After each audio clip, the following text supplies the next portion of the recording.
Salve, salve, radamezinhas e radamezinhos. Estamos aqui em mais um episódio do Formigas do Espaço, onde eu vou responder algumas perguntas aí, alguns questionamentos.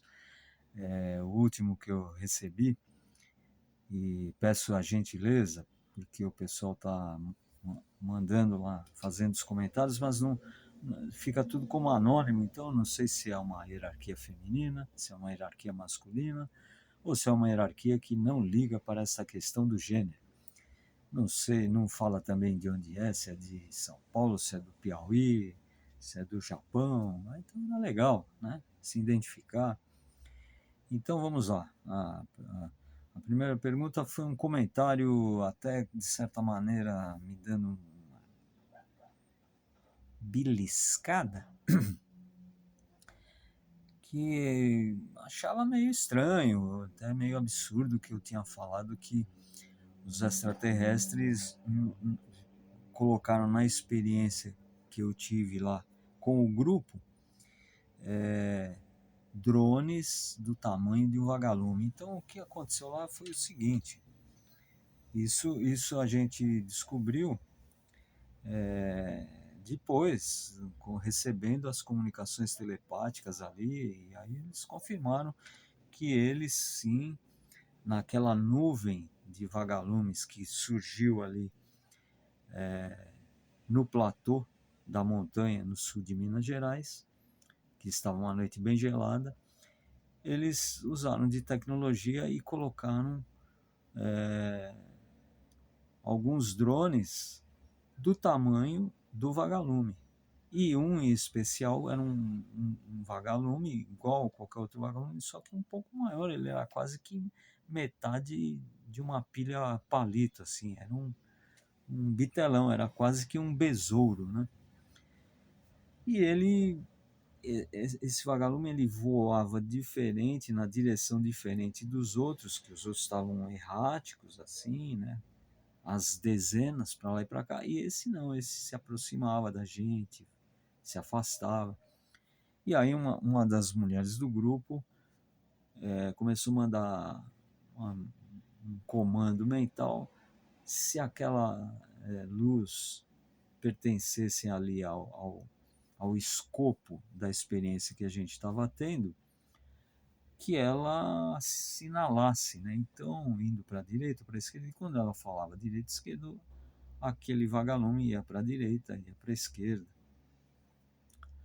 E isso era uma prática que era meio comum nessa interação que a gente tinha com esses seres, que a gente supostamente tinha um contato com esses seres, que era da Confederação de Mundos da Galáxia. E aí eu vou fazer aquele alerta, aquele olhar com cautela de sempre, que é, eu falo suposto porque essas coisas a gente não pode provar, então o que você não pode provar é suposto, né? Eu não sou dono da verdade, eu estou contando uma experiência que eu tive lá em, sei lá, 2018, ou talvez até antes, não lembro mais. Eu sei, é muito complicado. Eu, eu tô quase, eu tô tentando adivinhar o gênero da pessoa que me inquiriu através da gramática dela ali, como ela escreveu. Tô intuindo que é uma hierarquia feminina, mas não tenho certeza.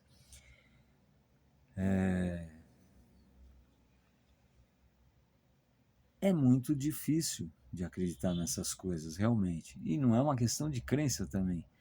Mas é uma história que ela foge muito do que a gente ouve no dia a dia. Eu acho até surpreendente que nessa distopia que a gente está vivendo aqui de 2026, ainda existam pessoas com dúvida de que existe um monte de seres aí disputando o nosso espaço aqui, né? Porque o que já teve de relato de gente de nível ministerial, nível de FBI, CIA, declarações do Congresso Nacional Americano, estadunidense. Poxa, gente, e fora, se a gente for pegar aqueles registros de antes da eletricidade tá ligada na tomada das casas e até mesmo dela ter sido redescoberta, você tem um monte de pinturas com a Virgem Maria, o Menino Jesus, e no céu tem uns objetos voadores não identificados, alguns têm até pilotos, e são pinturas lá de 1600, de 1500. Você tem o Ramayana, que faz parte dos cantos lá do Bhagavad Gita. Ele fala, ele é bem explícito, Rama, todos esses deuses, eles tinham naves, ficavam voando para lá e para cá. Então esse negócio aí já faz tempo que tem essa história, né? Você tem todas as mitologias, né? A nórdica, a mitologia africana, que são 400 e tantas culturas diferentes, com 400 e tantas mitologias distintas. E lá sempre tem alguém lá, ou seres que vão para lá e para cá pelos ares. A própria Bíblia descreve um avistamento lá por parte daqueles que fizeram parte daquele contexto, né, Enoque e tal, e falam de rodas de fogo, isso e aquilo. A própria Bíblia está cheia de gente que voa para lá e para cá, de anjo que sai para lá e volta para cá e avisa aquele, não sei o que. Então, não era para ser tão estranho assim, né? Não sei se o estranhamento é por conta de que o relato está partindo da minha pessoa, que sou completamente um cara comum aí das ruas, e, e as pessoas acham que daria mais credibilidade se eu fosse sei lá, um cara grandão da Rede Globo, um grande cientista. Eu não sei, também não estou muito preocupado com isso, mas estou tentando ser o mais elegante possível na resposta que me foi feita de uma forma até não muito elegante, mas não tem problema, eu sei como são as coisas. E passados 60 anos também deixa o pavio da minha vela bem comprido. Então, tenho bastante paciência e tolerância.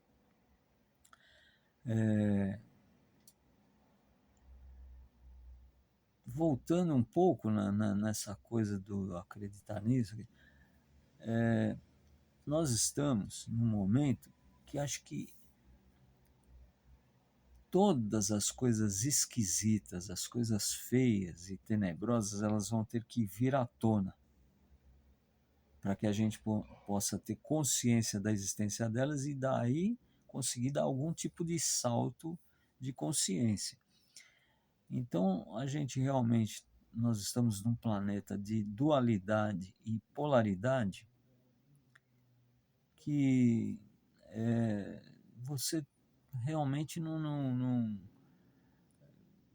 tem um monte de coisa que a gente talvez não esteja preparado para encarar, coisas feíssimas, de plumbe as cores, né? E então talvez a gente tenha que olhar essas coisas aí para começar a abrir a mente, para poder dar esse salto, vamos usar a palavra quântico aí, rumo a uma melhor nível consciencial, né? Então, o que eu quero dizer com tudo isso? Tem muita coisa feia aí, então, que a gente não está enxergando ou não quer enxergar, né? Então, um drone do tamanho de um vagalume, isso é bem pueril, né? Como eu sempre falo, as coisas que eu relato, elas são pueris, né? Por mais que o amigo lá, ou a amiga que me questionou, acho que é tudo uma balela, uma mentira, né? O que eu posso falar? Eu não tenho a menor alegria em expor a minha cara para ficar levando pancada, né? Então, o que eu falo aqui é que, para mim, tem uma relevância. Eu acho que pode gerar reflexões, eu acho que pode gerar, dentro daquilo que eu chamei e chamo de ativismo existencial, pode promover reflexões que sejam úteis para outras pessoas, né? Então, não se preocupe tanto com essa puerilidade, sabe? Ai, que viagem, o drone do tamanho de um vagalume, porque a gente tem coisas bem mais importantes para ficar prestando atenção. Além do árduo trabalho de aprender a respirar corretamente, aprender a se alimentar corretamente, aprender a emitir pensamentos mais leves, ou pelo menos cortar os nossos pensamentos negativos na hora em que eles ocorrem, para tentar melhorar um pouquinho a nossa frequência vibracional, né? Isso tudo está dentro de um trabalho de autotransformação. Está na hora de abrir os olhos para essa questão de tráfico humano, tráfico de órgão humano. Tudo isso, infelizmente, faz parte desse planeta de dualidade e de realidade. E aí você vai estar enfiado no que existe de tecnologia extraterrestre trevosa, que participa das coisas aqui, das agências e agendas que regem as nossas vidas, né? Inclusive disseminação de ideias, de comandos, de controles. Então, puxa, né? Não se preocupe com o drone vagalume, mas é um assunto extremamente desagradável, né? Mas a gente vê que tem algo esquisitão aí acontecendo. As máscaras estão caindo, as pessoas estão partindo para movimentos de geopolítica ditatoriais, imperialistas, e isso aí tá tudo interligado, né? Então, vamos prestar mais atenção nisso. Talvez seja a hora da gente criar maturidade e começar a prestar atenção no que anda acontecendo, né? Então, um exemplo bobinho que eu dou: todo mundo tem grande confiança nos seus políticos de estimação. Aí lá atrás, no passado, de repente, um governador do Rio de Janeiro, lá, o Sérgio Cabral, foi preso por envolvimento direto com o crime organizado, com uma enxurrada de falcatruas que lhe custou até uma ida à cadeia, né? Aí talvez esse choque de realidade faça com que a gente comece a acreditar que há uma grande promiscuidade entre o poder público, a corrupção e tal. E aí você fala, nossa, quem diria um governador, né? Então agora está na hora de dar um salto um pouco acima, nos degraus dessa nossa escadaria, que é umas coisas que eu já deixei descritas lá e escritas no inteligente blog Sonhadoria Paulista de Tudo, é que nós, seres humanos, somos uma commodity na galáxia, né? É muito duro e muito desagradável de falar isso, mas somos. Então, é possível que a gente esteja sendo sequestrado, os nossos órgãos aí estão sendo comercializados para uma elite que tem poder financeiro e também para gente aí de fora, que não é bem gente, né, mas seres de fora aqui da Terra, você vai ter que tomar. Qual choque, terrível choque de realidade que você vai ter que ter? Ser abduzido e acordar na mesa do churrasco lá, ou ver essas imagens terríveis de corpos humanos sendo assados como se fosse a maquininha do frango assado. Espero que não, né? Eu não gostaria de ter esse espetáculo, mas o planeta Terra ele é visitado por raças alienígenas meio piratas. E aqui também a gente age como piratas, porque o planeta não tem uma direção única.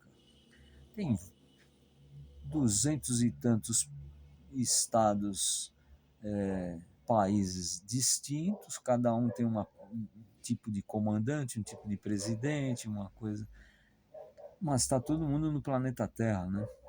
Então, isso caracteriza também o nosso estado permanente de polaridade e dualidade e faz com que aqui nos visitem seres que têm essa baixa frequência vibracional também, que não estão nem aí para os seres humanos, e pelo contrário, né, a gente realmente temos o valor da nossa carne tem valor, os eflúvios que nós produzimos é uma commodity. Num outro nível mais sutil, espiritual, aí estou falando do que os gnósticos chamavam os arcontes, a nossa raiva é comidinha, a nossa inveja é comidinha, a nossa luxúria é comidinha para esses seres, né? A nossa violência é comidinha. Então a gente está numa disputa danada. E nós não somos os donos da terra, né? Então, os verdadeiros donos estão voltando, né? Então, com certeza, nós vamos conviver. Como é que vai ser essa convivência e tal? E eu estou falando dessa enormidade de coisas, infelizmente, nem todas não, né? Elas não são nada agradáveis, para justificar puxa vida, que bom que a confusão se fosse a confusão apenas um drone do tamanho de um vagalume, né? Então é isso, galera. Hoje, na verdade, hoje eu ia falar sobre as peculiaridades das místicas devocionais, né, as peculiaridades da religião. Ia falar uma historinha de Papai Noel que eu nunca coloquei lá no blog Sonhadoria Paulista de Tudo, porque, não sei, eu tava... guardei ela, acho que era uma história que eu achava não tão legal assim, guardei ela, que é sobre a vestimenta do Papai Noel, né? Porque que é vermelha e branca, e eu acabei que vou deixar isso para um próximo episódio aí, porque eu tive que responder essa questão aí. A outra questão está relacionada sobre abduções, se é assim, se é assado. Na experiência que eu tive de 1974 até 2026, ninguém do projeto foi abduzido. Teve um relato uma vez de um rapaz lá de Minas Gerais, de Felixlândia, que aparentemente ele desapareceu, entrou na, mas ele não foi abduzido, foi um convite aceito que fizeram para ele, ele aceitou. A própria Verônica Pazuells, no livro Extraterrestre da Galileia e Semeadores de Vida, os livros que ela escreveu lá atrás, nos anos 70 e pouco, não lembro, 76 ou talvez pouco depois, ela relata que teve, junto aos guias extraterrestres confederados, viajou para esse outro planeta aí.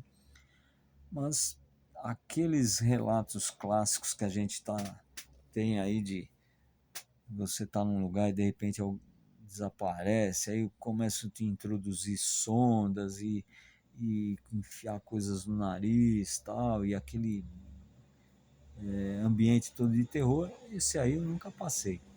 Passei algum tipo de tentativa de me levar ao terror, mas eram coisas que não eram relacionadas a extraterrestres, eram coisas do invisível lá mesmo. Aí, se era do universo, do nosso universo vizinho, se era de outra dimensão, isso aí já não tenho capacidade intelectual e sensitiva para ficar fazendo aqui suposições, né? Então, essas questões aí de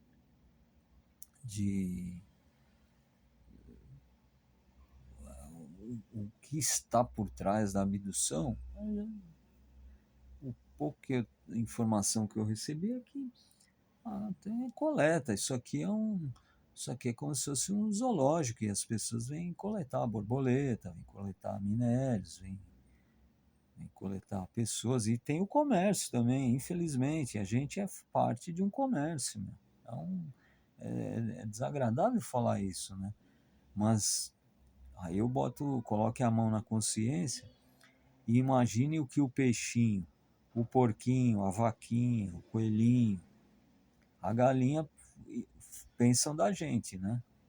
Então, do mesmo jeito que você pegar um porquinho, usar a máquina do Dr. Dolittle, aquele da ficção lá que fala com os animais, levar o porquinho para uma churrascaria e aí pegar a opinião do porquinho, o que, que ele achou daquele passeio terrorífico, né? Ele vai falar o óbvio, né? Que foi uma, uma, uma caminhada pelo inferno, né? Porque ele viu a vovó dele lá virando na máquina, viu o primo sendo a perna do primo numa bandeja, as pessoas tomando vinho, comendo aquilo. Cara, a gente é a mesma história, né? A gente é a mesma história. Agora, detalhes disso aí, eu não tenho, não sei dizer, né? Muitos desses seres que estão nos rondando, eles não entendem muito bem, são sangue frio, então não entendem muito bem a dor e tal, mas se aproveitam do medo, da raiva, da luxúria. Então, tem altíssima capacidade de raciocínio matemático, tanto que constroem essas naves, constroem essas armas incríveis aí que eles possuem, mas não entendem nada das emoções humanas, da consciência humana. Pelo contrário, eu acho que eles tentam fazer todas essas experiências genéticas com a gente para tentar colocar na linhagem deles, lá no DNA deles, a nossa capacidade de produzir coisas boas, porque a gente produz muita coisa horrível, mas produzimos muitas coisas lindas, benéficas, positivas, poéticas, de extrema empatia e fraternidade amorosa. E acho que eles também tentam fazer um pouco disso aí, né? Principalmente os insetoides que têm uma mentalidade colmeica, né? Então tem lá uma rainha que emite lá os comandos e o resto da colônia toda obedece, né? Não tem possibilidade de ficar questionando muito, né? E os que vão desenvolvendo essa habilidade, não sei o que acontece. Ou eles se tornam, ganham alguma projeção hierárquica dentro da sociedade em que eles estão, ou eles têm que se mandar porque estão completamente fora da caixinha e vão ser eliminados. Tal. Então não adianta ficar fazendo suposições. Tá certo, galera? Então, obrigado. E o, eu não sei se eu vou fazer um texto, eu gosto muito de escrever, mas essa história, mais uma história do Papai Noel. Por que, que a roupinha aqui é branca, aqui é vermelha, tal. E, em que essa vestimenta foi resgatada, de qual passado, de qual localidade e de qual contexto, né? Então é isso aí, galera. Muitíssimo obrigado, radamezinhas e radamezinhos. A gente se vê. Não dê like, não faça nada, porque a galera não faz mesmo. Agora, se for fazer, por favor, bota o nome lá. Eu sou o Renato, eu sou a Maria. Bom, coloca o nome. Eu sou da Bahia, eu sou de, de, de Pernambuco. Bota lá o nome para a gente poder conversar mais elegantemente, mais adequadamente, tá bom? E assim, respondo tudo, viu? Eu dourei a pílula, mas a pergunta me foi feita bem na ironia, tirando um barato, tal. Eu acho não, é duro. Eu concordo com isso também. Vem lá um camarada falar que de drone do tamanho de um vagalume já é uma coisa esquisita. Aí vai falar que a tecnologia extraterrestre, eu sei como é que é, eu entendo perfeitamente, eu respondo amorosamente, educadamente a todas e a todos. Tchau, tchau.